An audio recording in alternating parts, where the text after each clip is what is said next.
Hello, good morning, and thank you for joining me in my shop here. Today is March 14th, and it's getting a little warmer outside. It's going to be above freezing all day today. And bit by no, no, don't do that. So, consequently, with it a little bit warmer outside, the snow is melting. The snow is still a couple feet or so deep, and it's not really snow anymore. It's kind of become ice crystals. So this is Bert here. Bert is looking for something to do. That's what he's doing. He's like, what can I get? You can get down. Okay, so yesterday I changed a couple of capacitors involved in the tone side of things with this radio, and the result is the tone control stopped working. But I know why. While I was putting the video together, the last video, I realized I'd made a mistake where I connected this. So first thing I'm going to do is correct my error here, and we'll get the tone control working properly. It's amazing, no matter how hard I try, I find ways to get things wrong while I'm doing this work. So that's part and parcel of doing it. Constantly thinking maybe I've made a mistake here, or something like that. Okay.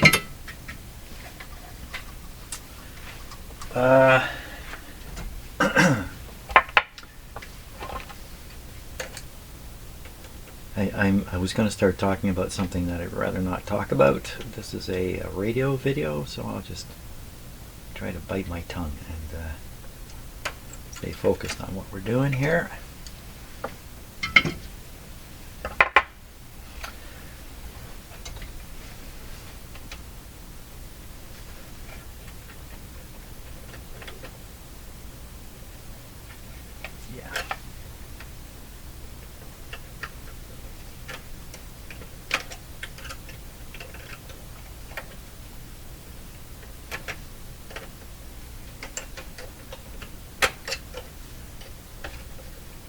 These aren't the best pliers for power.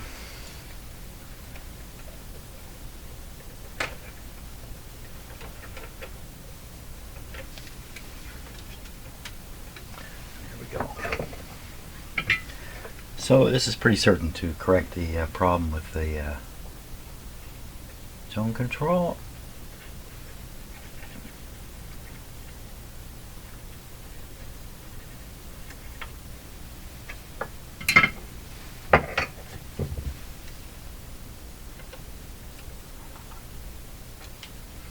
Okie dokie.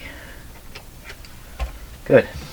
Now, I don't think we need to, we'll play the radio in a little bit, but it's really about what we're doing next. So, left in here is a capacitor that carries the audio from the volume control into the audio sections of the radio. This one's probably having no consequence whatsoever. So I'm just going to leave it for now. Up here are some capacitors that are in the RF part of the radio. We should take a look at those. One of them's right up here. It goes to ground, and I think I can identify what tube pin it's hooked up to.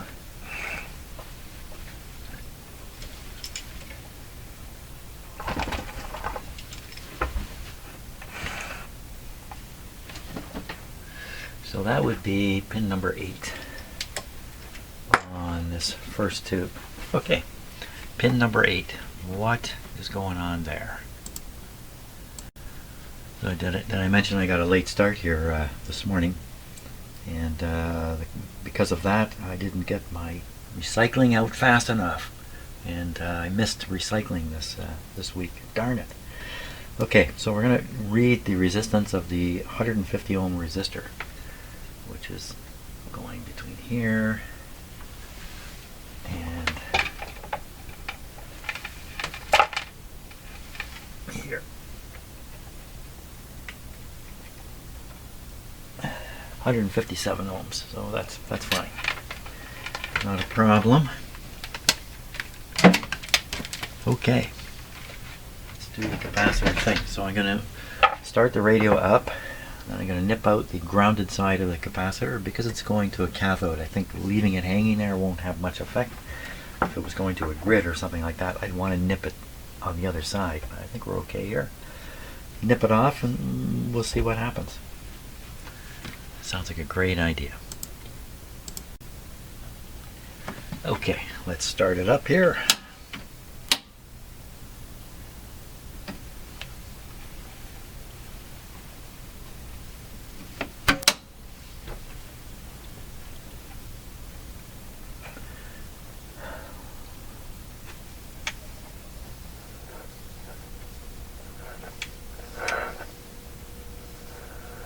There, Sarah. The game of who's in and who's out continuing. Raptors tonight. They hit the road for the first of 4 in Utah. Jakob Bertel listed as sidelined for rest. Scotty Barnes, OJ Abaji questionable, while RJ Barrett and Emmanuel quickly look to spot back for the in spot. Sportsnet will have it starting at 9:30. It's on Sportsnet starting at 7. Calgary looks to take complete control of the final wildcard spot in the West. With a win over Colorado, Sportsnet 1 will have that starting at 9. Golden Knights announcing the signing of netminder Aiden Hill to a 6-year contract extension worth $6.95 million US per season. This is a strong station we're tuned to here. This is 590 Sports Station. It's one of the strongest stations I can get. I'm just going to make sure it's tuned right on. TPC Sawgrass of Florida, Rory McIlroy with a share of the lead at 9 under during second round action.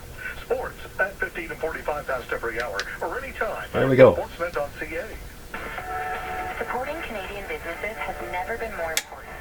That's why Canada Post is committed to making it easier to ship Canadian. Anybody hear anything happen? Right now, your business will save up to 70% Let me reconnect it. expedited shipping and returns. Plus, as a Toronto-based business, you can access rates as low as $3.50 for lightweight local packages. It's time to shop Canadian. I think it's a little bit quieter. Learn more about our best rates at CanadaPost.ca. You need an instrument to really know.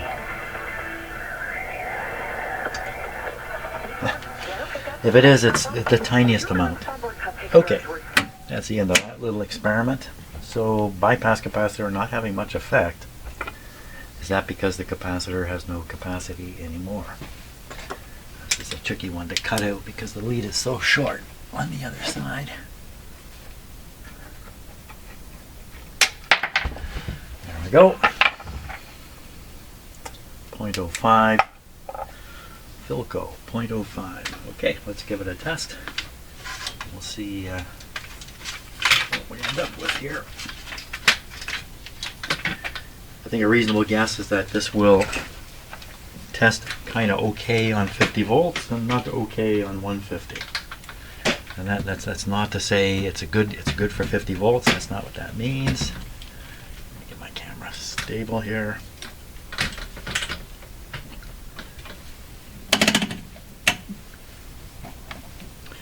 It's just a matter of judging how degraded the capacitor is, really. How much voltage you can put on it before this eye won't open. In most radios of this age, especially in this kind of condition, generally the eye won't open even on the first setting during the test. Okay, here we go. 50 volts. It's just like the others. It's like a partial opening there. So. Okay, it's just qualitative testing. It's not going to open, of course. So, nice looking capacitor, but is leaky. Would that be critical in that position? I don't think so. You could, don't quote me on this, you could probably short that resistor out and still have the radio operate, although it might not be operating very well. Okay, so I'm going to put in a new 0.05. Tripods have legs, you know. I'm going to put in a new 0.05 capacitor there. And who's next? There was another one up here, wasn't there? Yeah, there's one here. We'll look at that one next. I'll get the capacitor installed, and then we'll find out about the other one. Okay, next, and maybe this is the last one. This is the last wax capacitor. No, it isn't. They still have this one down here, but this one's not that important. This guy. So one end of it I can see clearly where it's connected. I mean, it's easy to see, just coming down here. The other end is buried under all this stuff, and I looked at that and looked at that, and it was only after I looked at it for a while that I realized how it's connected. So I'm going to try to show you that using the close-up camera here what they've done. This is a probably done for manufacturing purposes, but I'm not sure. So here's the capacitor, this one here that says outside. What did it say there? Yeah, outside foil is what it, yeah. Couldn't read in the middle of the word there. You can see the connection there. Okay, and now the other end. How is the other end connected? Of course, when I originally looked at this, I looked at it with my eyeballs. I could not see this kind of detail, which is why it took me so long to realize how it's connected. It's very hard to get a look at the end of it. So at a glance, it would appear to be connected to a terminal. Rate. Yeah, isn't that a terminal there? I don't even know what I'm looking at anymore. There's a terminal right there. And you can see the capacitor, you can see the terminal, and you can pretty much see they're connected. But they're not. They're not connected. Okay, a little bit of a different angle. I see there's no connection between the capacitor and the terminal that is just a millimeter away. So where's even the wire coming out of the end of that capacitor? I can't even see it. So if you look in this shot, you'll see a wire, a bare wire running to the terminal. Can I get my finger in there? This terminal, no, this one here. Straight wire running from bottom left to top right, perfectly straight, in focus. That wire continues. There it is there, to this resistor. That wire passes right past the end of this capacitor. Can you hear my stomach growling in there? I don't know. And then the wire continues to this terminal. That wire, the long lead from this resistor, is connected to this capacitor right at the end.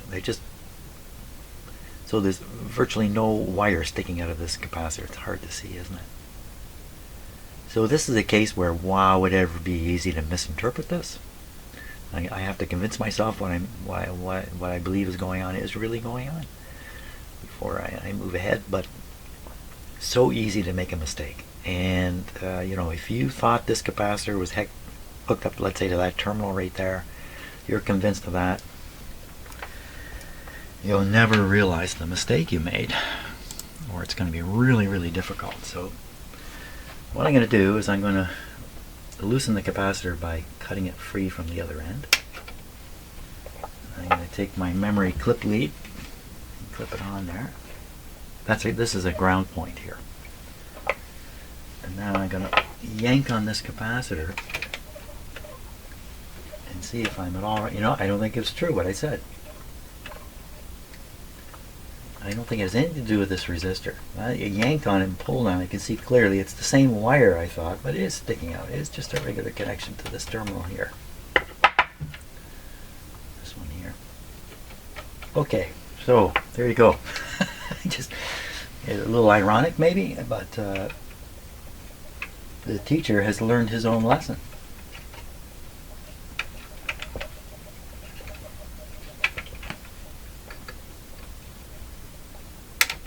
Any of you who has done this work, you know that when you reach in and cut the wrong wire or cut two by accident, it's very disappointing.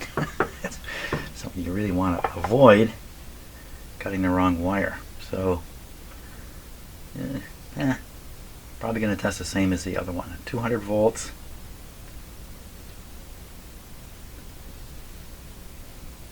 .05. Let's go over quickly. Run to the other side of the shop here.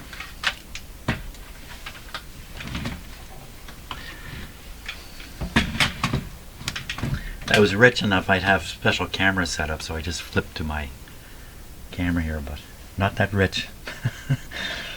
Yeah, not that rich and not going to be rich. Shouldn't really say that.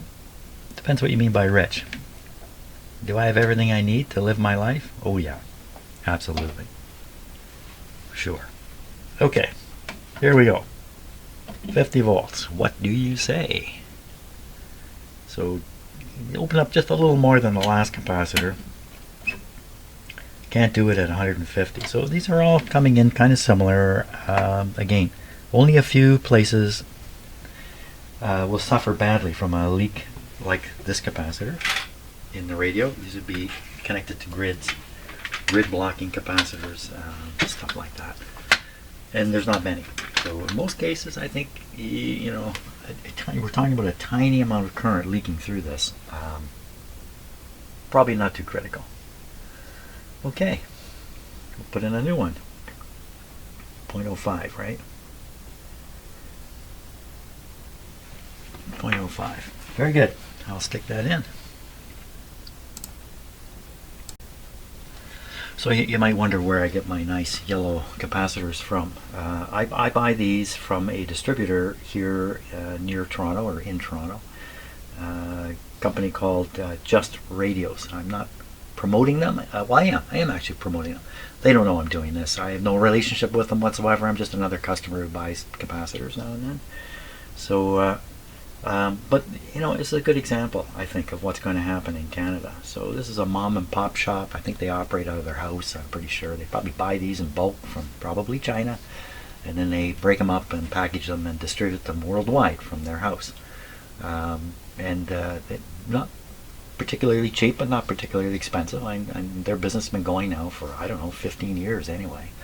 They probably sell a lot down into the States. It's probably what's happening.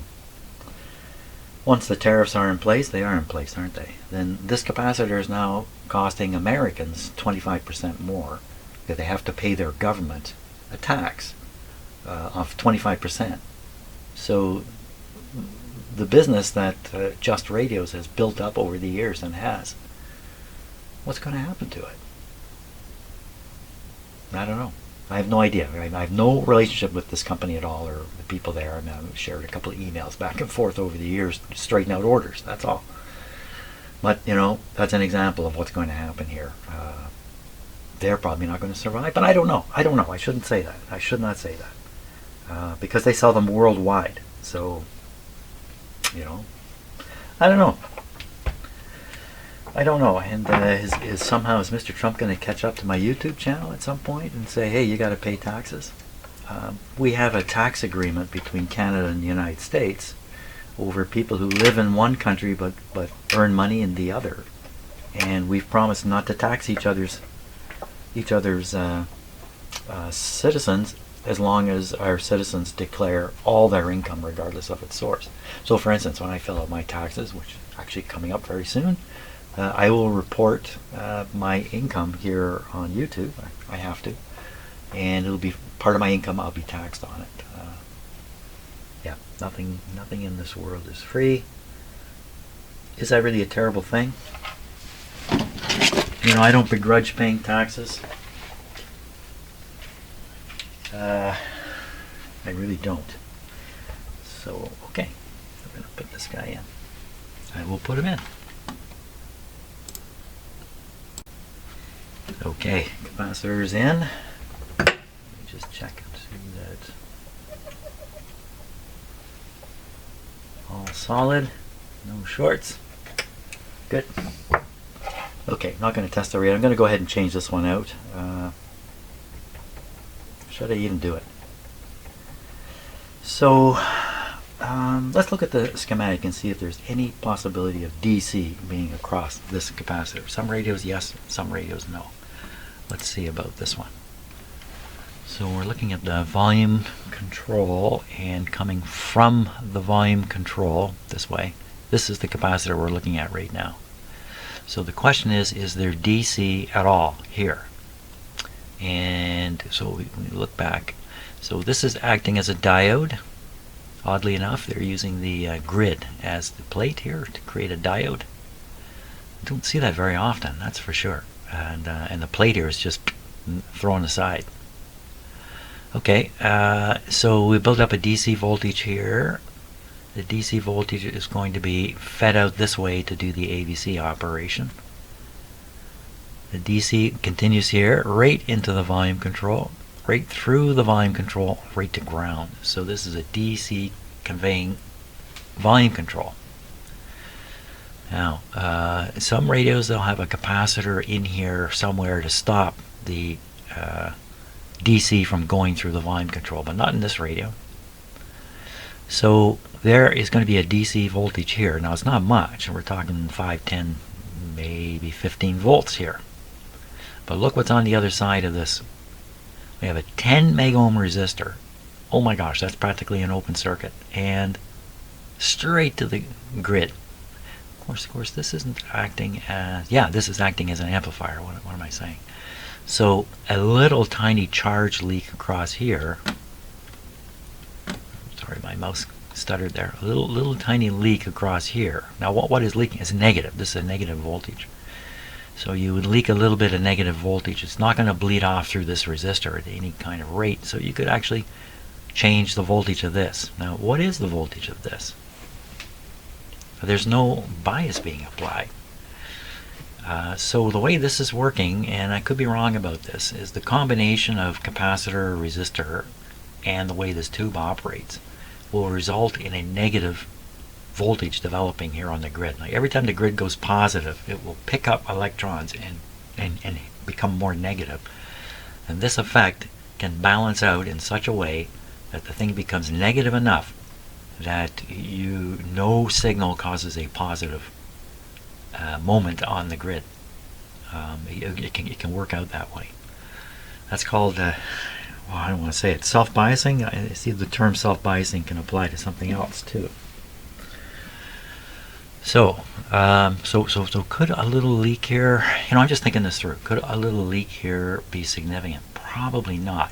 This is probably going to build to minus, I don't know, 5 volts or something like that. I don't really know. Measuring this almost impossible. I got a 10 meg circuit here, so if I put a voltmeter on here, it will be similar to another 10 meg resistor. It will draw down the voltage, and that's the reading you'll get is a false notion. I do have a really high impedance meter. We could possibly read this, but I'm not that interested enough to even try this. As you move this volume control up and down, you'll apply more and more of the DC voltage. Let's see how much DC voltage is here. This is half a megohm, and it's in series with 50. So the bulk of it is falling here. So you could, now let's see which way this would be. So high volume would be turning this slider up here, and low volume would be down here towards ground. So you got high volume, and you're going towards the DC, so to speak. You're going to get more DC voltage. So turning the radio up would cause more charge to leak through. To make any difference?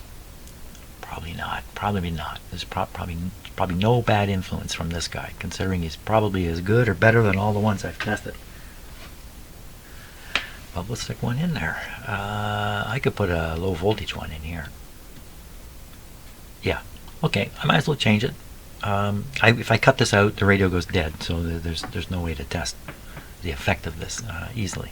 If I put the new one in, I don't think we're going to hear any difference at all, because the volume is very good now anyway. Practically a waste of time doing it, but I may as well do it. Just in case you've never seen this being done, this is a solder sucker. There's various types of these devices. It's spring loaded. Come on. What happened? And it doesn't work. What happened there? It's probably full of junk, is probably what it is.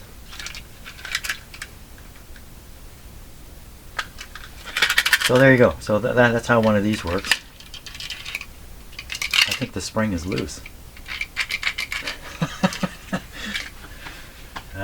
I should just never ever try doing demonstrations, because that's what happens to them all the time. Now I have another way to get it off here. I've got some braid wires, another way to remove some solder.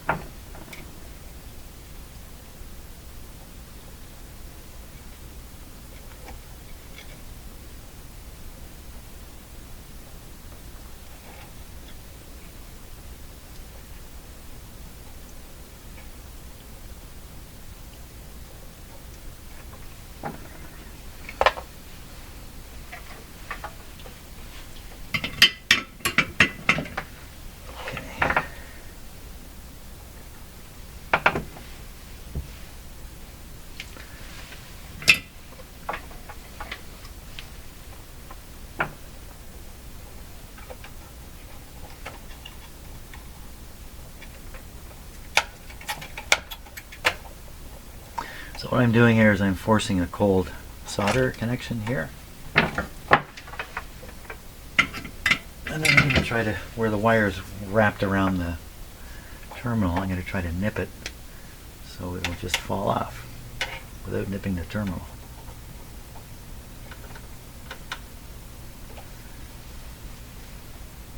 Maybe not. Maybe I'm not going to do this.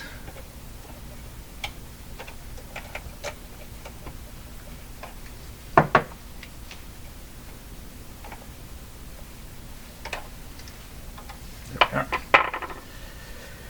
I kind of wrecked up the end of it here when I was fooling around with it. 0.01. Okay, in goes the replacement. This is a 100-volt capacitor, and I have a lot of low voltage capacitors and not many opportunity to use them up. So I would like to seize the opportunity here.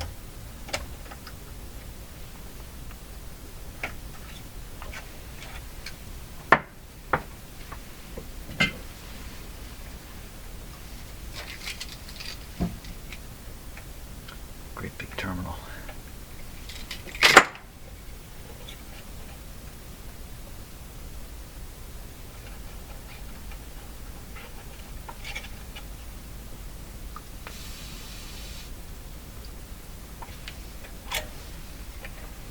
Okay.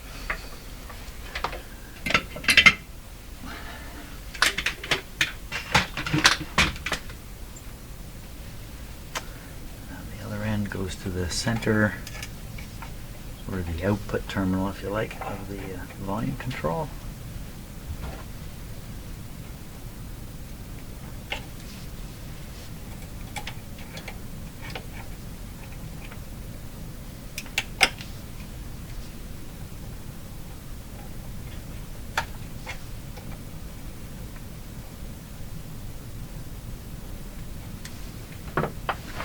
Very good.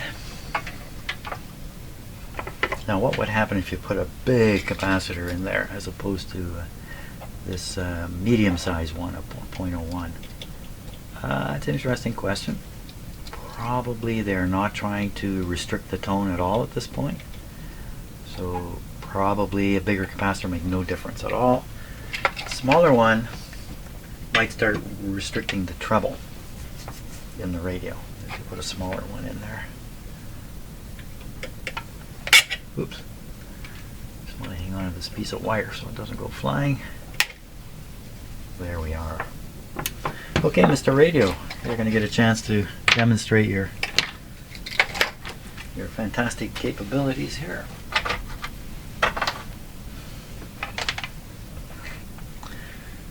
Okay, here we go. It's getting late in the morning here. Anytime I make any change in the radio, I like to start with the dim bulbs in the background there, just in case, because stuff happens. You could drop a piece of wire and not even know it. So when you least expect it.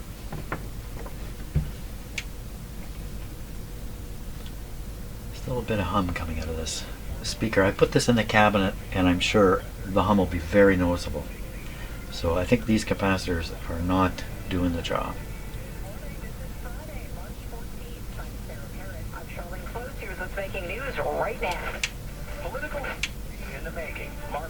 Seems like less volume. Next, Prime Minister, along with a much smaller cabinet ahead of a possible election. Canada's Foreign Affairs Minister stepping up the Trump tariff pushback. We will put maximum pressure on the Americans. The long conversation Melanie Jolie had with the Secretary of State. Does the mayor know any details about the Eglinton Crosstown possibly opening in September? No, I've not been told anything. She says she's heard the same rumors you have, but hopes it'll open even sooner. It's a Rutgers game at Toronto into Utah, looking to get both R.J. Barrett and Emmanuel Quickly back in the starting lineup. Sports at 45. Markets are higher today, but lower this week. The TSX is up by more than 300 points. More than 500. The NASDAQ 400. Business at 56. 680 News Time, 11:31. It's time for Rogers Xfinity Internet traffic and weather together on the one. Here's Craig Gear. This report is brought to you by Don Valley North Toyota, and some construction possible on the eastbound 409 east of the 427. Maybe a lane blocked here with something else, maybe a stalled vehicle, collision possible too, but lots of construction going on. Delays on the east 409 from the 427 to east of here, and then eastbound the 401 slow 427 to the 400 express collectors. That's volume. I'm listening to this very carefully for the quality of the sound. Brock Street to Salem, 404 to Bayview express collectors, and Islington to Dixon. We've got a problem that's cleared away on the eastbound QEW east of Mississauga Road. All lanes open there. Things are getting better, but still slow as you approach Mississauga Road. Eastbound Gardner, bit of a slowdown now in the collectors through Islington where the right lane's blocked, so it's single file. Got a stalled vehicle here, they need a lane to clear it. And then eastbound Gardner slow from east of Huffer Bridge to east of Jameson thanks to long-term construction. The busiest road in North America is called the 401 highway. It runs right through Toronto, right through the north part of Toronto. It's the busiest highway in North America. Don Valley North Toyota, visit the showroom And these other highways are connected to it that he's talking about. A division of Wayne's Auto Group. With the forecast, Jill Taylor. Oh, here comes the weather. Weekend and then a brief cool down on Monday. The guaranteed high today, 10 degrees, varying amounts of sun and cloud. Enjoy the dry conditions because, yeah, wet and windy, especially Saturday night and for Sunday. For today, the guaranteed high, 10. Right now downtown, 7 degrees with some sunshine. 680 news time, 11:33. Happening now in Ottawa, a shift in Canada's political landscape as Mark Carney has become our new Prime Minister. A much smaller federal cabinet also being unveiled in today's swearing-in ceremony. The city's Parliament Hill reporter Cormac McSweeney brings us the latest from Rideau Hall. With the swearing-in ceremony now beginning, we can report that this new cabinet will be much smaller than the previous one, which was 37 members. This one, excluding the Prime Minister, has 23 different ministers. It will include Dominic LeBlanc, who becomes the Minister of International Trade. He used to be at Finance. Taking over the finance file will be Francois-Philippe Champagne, who was formerly at Innovation. And Melanie Joly is the Minister of Foreign Affairs. She remains in that position. Taking over the industry file is Anita Anand. Bill Blair stays at National Defense.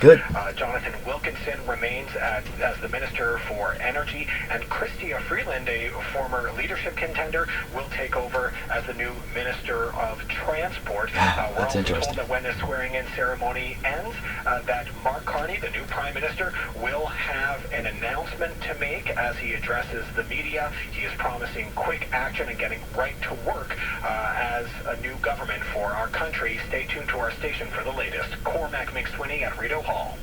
Well, Canada's Foreign Affairs Minister was very matter-of-fact during a one-on-one with her American counterpart at the G7 summit, and she had a stern message for the Trump administration. 680's Richard Southern joins us live with some more details. Richard. Yeah, she sure did, Sarah. Melanie Joly said she told the U.S. Secretary of State Marco Rubio in very blunt terms that Canada is not for sale. Canada's sovereignty is not up to debate, period. I said to them, this is not a joke. Canadians are anxious. Canadians are proud people. We don't expect this to be even discussed or clearly not laughed at. Joly's hosting a G7 meeting near Quebec City, and she said she had a long conversation with Marco Rubio and indicated that Canada's fight back against the U.S. tariffs could be heightened. We are putting maximum pressure on the American administration, the Trump administration, while conveying to the American people, who are the only ones that can ultimately really have President Trump change course, to say to them, well, this is bad for you too. A lot of talk here, but the bottom line is there is no immediate change to the Trump administration's tariffs. U.S. President Trump indicated in the White House late yesterday that he wasn't willing to budge on them just yet. Reporting live, Richard Southern, 680 News Radio. 680 News Time, 11:36. Transit riders are holding their breath after word we finally... Something about Canada that surprised me to learn is the Canadian economy is bigger than the Russian economy. But if you're American, you got to think about that for a minute. You spend a lot of time concerned about Russia and its big army and its ability to make weapons and all that kind of stuff. But its economy is actually a touch smaller than Canada's economy. So when you're dealing with Canada, You're dealing with a powerful economy. We're the 10th largest economy in the world. It's not a small thing. So if I know a lot of Americans think there's not much up here, a bunch of trees and a few people with an axe, it's not like that up here at all. America, it's not like that. Okay, anyway, that's the end of my video. Kind of a weird ending. So thanks a lot for watching. So I've done all the capacitors, including the audio capacitor. There's no more paper wax capacitors in here, are there? No, there aren't. So what's in store for tomorrow is alignment, aligning the radio, and then we'll really find out what kind of performer it is. So thanks a lot for watching, and enjoy your day.